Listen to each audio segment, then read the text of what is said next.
If you want to dive the best spots, the best way to get to them is usually on a dive boat.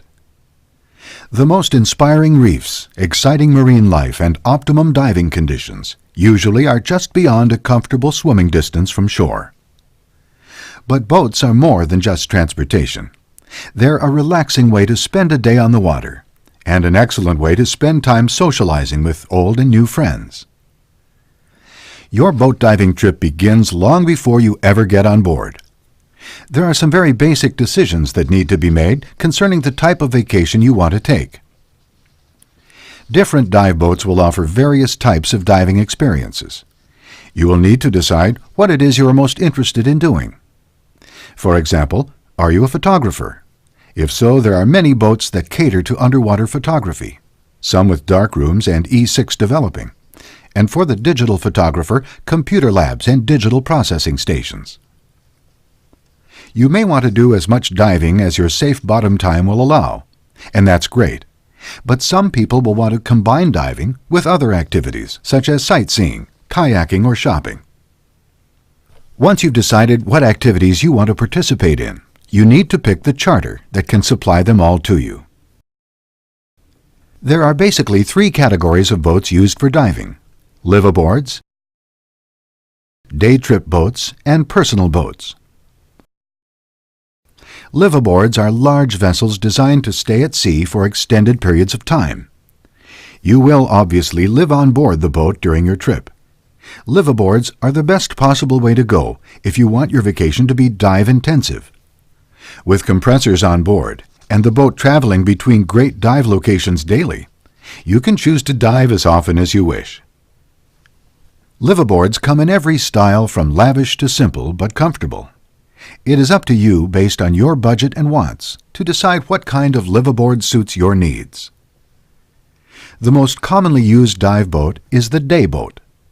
Most charters are smaller than the average liveaboard, without all the amenities of the larger vessels. The number of dives you make is limited to the number of tanks brought on board by the operator. Day boats provide great flexibility on vacations. You choose the day and times you want to dive, and when you want to do other things. There are many sources available to help you in your selection of a dive boat and operator. In fact, your local SSI dealer has many trips already planned, and most likely one or two that fit your exact needs. Diving publications, internet websites, and travel agencies will often carry reviews of dive locations, boats, and operators. Your SSI dealer also has a comprehensive list and recommendations for you to use when planning your trip. Once you've chosen the type of diving you wish to do and the boat you want to do it from, there are some more specific questions that you will need to answer.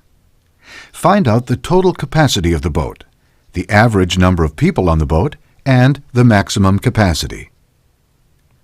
What is the speed of the boat, and how long does it take on average to get to the dive sites?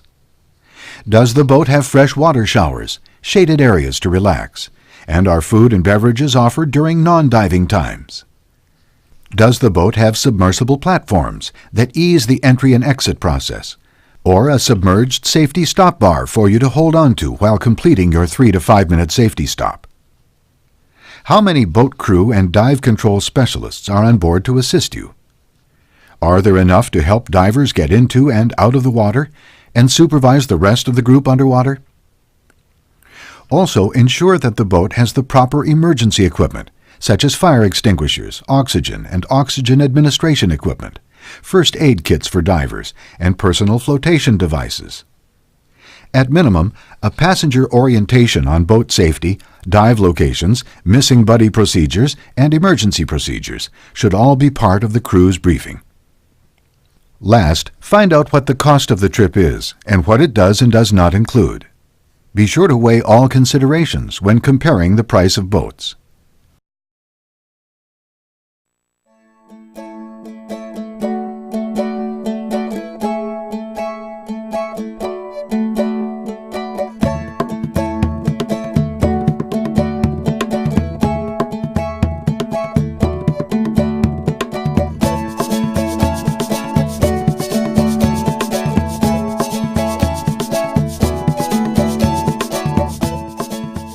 Now is the time to make sure your total diving system is in good working order and get the new equipment that you need or want. To ensure proper service of your equipment, your SSI dealer offers the SSI Equipment Service Program. This program was developed so you would receive consistent, high-quality service for all of the elements of your total diving system. Through the Equipment Service Program, your air delivery system, information system, buoyancy control system, and exposure system are all thoroughly inspected by qualified service technicians to make sure they work as well as the day you purchased them. Be sure that you have your SSI Open Water Diver and Boat Diving certification with your SSI Total Dive Log. Boat operators will not allow you to dive without a C card, and many are now using the dive log as proof of your ability for diving in more advanced situations. When packing your personal items for your boat trip, be prepared for rainy or adverse conditions. You may not need this gear, but it's better to be safe than sorry. If you are subject to motion sickness, there are several commercial aids available to help you. Antacids, hard candy, Dramamine, scopolamine patches, and pressure bands are a few of the more common remedies. When preparing and packing your scuba equipment, place the items that you will be using first in the bag last, such as your regulator and BC. Items put on last, such as your mask and fins, should be placed in first. It is wise to mark all of your equipment. There will most likely be other pieces on board that are similar to yours. This will help avoid confusion and loss of your equipment. On the day of your boat trip, it is wise to be at the dock at least 1/2 hour before the scheduled departure. This will give you time to check in, stow your equipment where the crew directs you, and familiarize yourself with the craft. Depending on the crew's instructions, you may want to go ahead and assemble and store your equipment before the ride to the dive site. Be sure to check the air pressure in your cylinder before you leave the dock.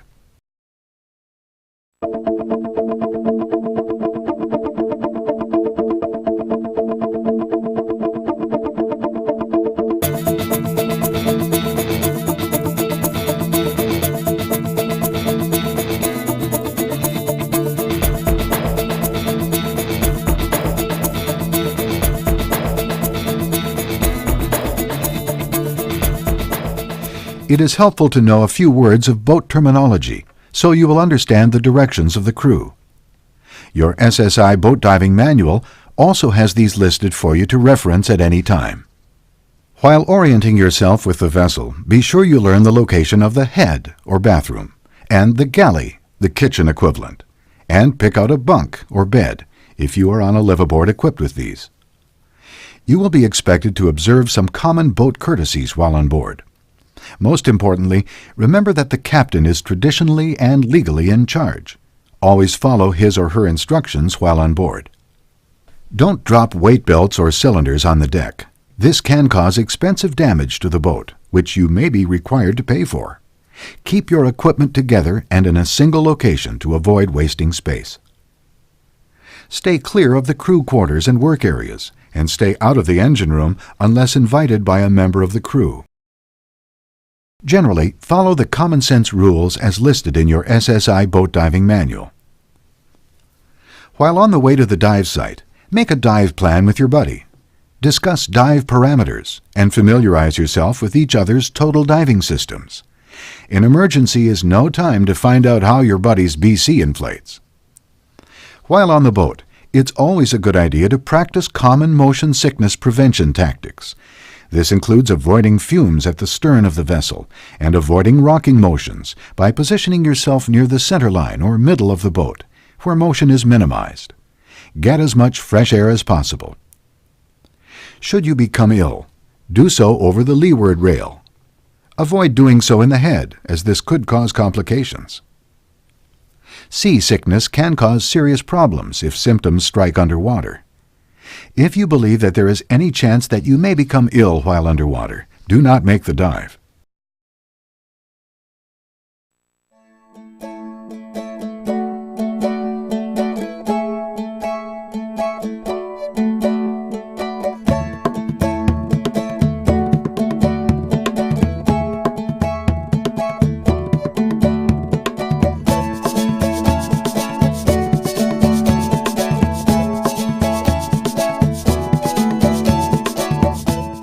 The dive control specialists or dive masters on the boat will most likely conduct a pre-dive briefing to familiarize you with the conditions and the parameters of the dive. Listen carefully and follow the predetermined guidelines. Remember, when it comes to the dive leader's word is law. While getting ready, try to limit your space requirements and respect other people's space. Buddies should pace themselves to be ready to enter the water at the same time. Never enter the water until the captain or dive master has given you the okay. It is possible that you will be doing a drift dive, in which you will drift along with the current and the boat will pick you up at the end of the dive. When drift diving, the entire group will enter the water at the same time to prevent separation. Most boat diving, however, will be done with the boat anchored at or near the dive site. In an anchor dive, you will generally be allowed to enter as buddy teams. The dive master will discuss the dive plan in the pre-dive briefing. Be sure to check out with the dive leader as you leave the boat.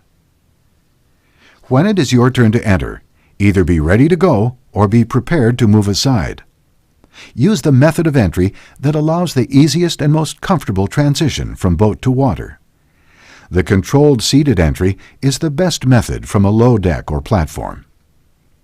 The most common entry is the step-in entry, also known as the giant stride. Make sure that the water is clear of divers before stepping in. If the entry point is higher, a feet-first entry may be more appropriate. Be sure to keep your feet together to break your landing. With any entry, make sure that your BC is 1/2 to 3/4 full, and hold your mask, regulator second stage, and weight release mechanism in place. This way, you will be able to see, breathe, and float the second you enter the water. If the water is calm, another option is to inflate your BC and place the entire scuba unit in the water. Now you can slip your equipment on in the water. This method prevents the problem of tight spaces on the boat and may be a problem in rough water. Avoid entering the water with cameras, spear guns, or other accessories. Have someone hand you these after you enter. Once in the water, stay clear of the entry point and wait for your buddy before descending. If you are anchor diving, be sure to conduct your dive into the current, that is, in the direction of the anchor, so you can drift back to the boat at the end of the dive. If you dive with the current, you will be facing a long swim back when you have less energy. Take a compass heading upon reaching the bottom to make it easier to find the boat at the end of the dive. Your SSI dealer offers the SSI navigation course, which will teach you how to navigate underwater using several different techniques and pieces of equipment, including your compass. Your dive boat may be equipped with a diver recall system, a system that makes a noise underwater that signals divers to return to the boat. Should you hear the recall, return to the boat immediately. Someone may be injured, or the weather may have gotten bad while you were diving. While diving, continually monitor your information system and location. You will want to have the boat located with 1,000 psi, or 70 bars, and be back on board with a minimum of 500 psi, or 35 bars in your cylinder. By using a compass, continually monitoring your location, and beginning the dive into the current, the odds of losing the boat are really quite small. If you become disoriented, stay with your buddy and surface together. Should you see the boat, but it is too far to swim back, use your signaling device to alert the boat crew to your location. Many boats require that you carry a signaling device at all times while diving. Be sure that you have one and are familiar with its use before diving. When it is time to return to the boat, it is a good idea to use the anchor or downline to control your ascent. Ascend at or slower than 30 feet or 9 meters per minute, and make a safety stop for at least 3 to 5 minutes at 15 feet or 5 meters. As you ascend, be sure to stay clear of the boat's hull and the dive platform or ladder. This becomes particularly important in rougher waters, as the wave action may cause these to strike a diver. Getting back on board will vary somewhat depending on the captain's preference. Most commercial dive boats will either have a dive platform, ladder, or sometimes both. The crew members will help you exit and instruct you in what to do. Time your exit so you climb on the platform or ladder when it is at the low point of any wave action. Hang on and ride the waves up.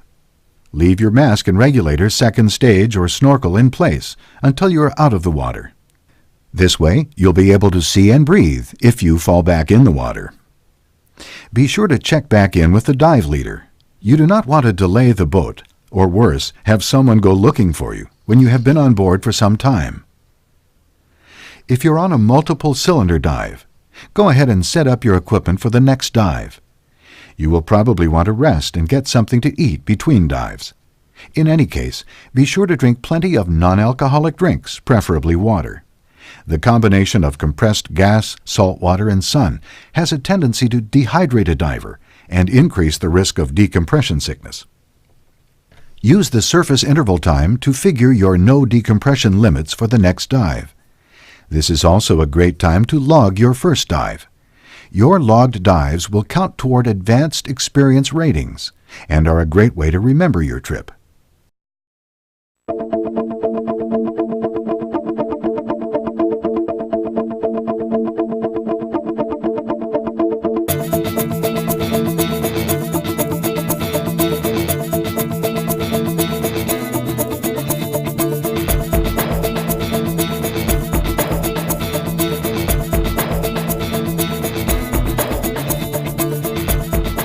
While we have been discussing diving from a liveaboard or day boat, you should know that there is some spectacular diving available from private boats. The captain of the private vessel is responsible for the safety of both the divers aboard and the preservation of the environment. When anchoring a private boat, be sure to cause no damage to the coral, kelp beds, or other natural features. Most of the same guidelines apply as on a larger boat, but room is usually at a true premium in these smaller craft. You may want to get ready one at a time, or if possible, put your equipment on in the water.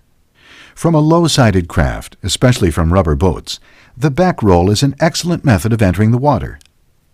While holding on to the mask, simply roll off the side of the boat, allowing the cylinder to break the water for you.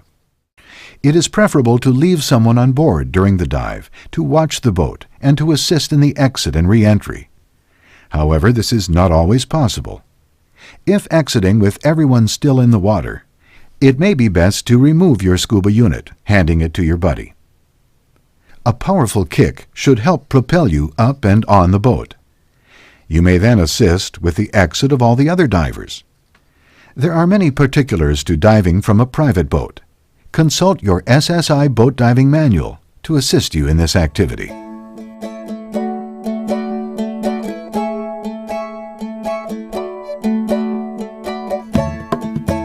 Boat diving is one of the most special of diving experiences. Being able to reach out-of-the-way places will give you the opportunity to dive sites that few shore divers will ever see. And the camaraderie with your fellow boat divers will be like no other.